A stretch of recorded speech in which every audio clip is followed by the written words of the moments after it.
tu dois être humble. Matthieu chapitre 5 verset 5.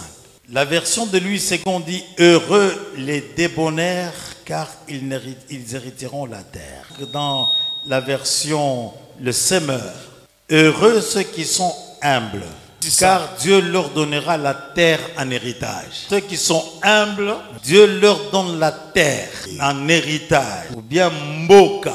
On peut savoir mboka. Et dans Matthieu chapitre 5 verset 5, dans la version de la parole vivante, moi, je suis un lecteur de la Bible. Il est dit ceci: heureux ceux qui sont humbles et doux, ceux qui renoncent à leurs droits, car Dieu leur donnera la terre entière. Il dit, ces gens-là ne chercheront pas de visa. Ils iront prendre le visa. Donc, il y a un secret quand quelqu'un est humble.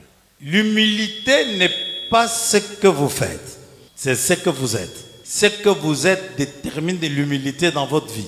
L'humilité n'a rien à voir avec vos actions, mais plutôt avec votre attitude. Alors, quand j'observe, j'ai lu plusieurs biographies des hommes de Dieu. Quand j'observe certains hommes de Dieu, je suis parvenu à relever que leur grandeur est déterminée par leur humilité. Non pas seulement nécessairement par leur prière et jeûne, mais ce qui les a caractérisés, c'est l'humilité. Donc c'est un royaume où Dieu exige que nous puissions avoir de l'humilité. Alléluia. Donc c'est quelque chose que Dieu veut nous apprendre. L'humilité. Il exige l'humilité. Dieu exige l'humilité. Dieu exige l'humilité si tu veux être une femme, un homme d'impact, quelqu'un qui peut réussir. Est-ce que quelqu'un me suit? Donc l'humilité n'est pas ce que vous faites.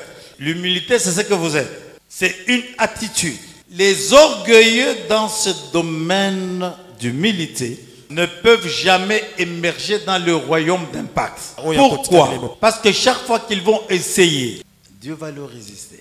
Parce qu'il est écrit dans Jacques chapitre 4 verset 6, il accorde au contraire une grâce plus excellente. C'est pourquoi l'Écriture dit, Dieu résiste aux orgueilleux, mais il fait grâce aux humbles. Le problème d'être béni est trop concerné par votre humilité.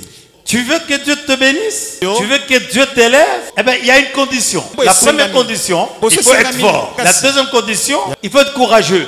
Mais c'est facile d'être fort et d'être courageux. Mais la troisième chose qu'il attend pour que quelqu'un puisse régner, il faudrait que cette personne puisse avoir l'humilité.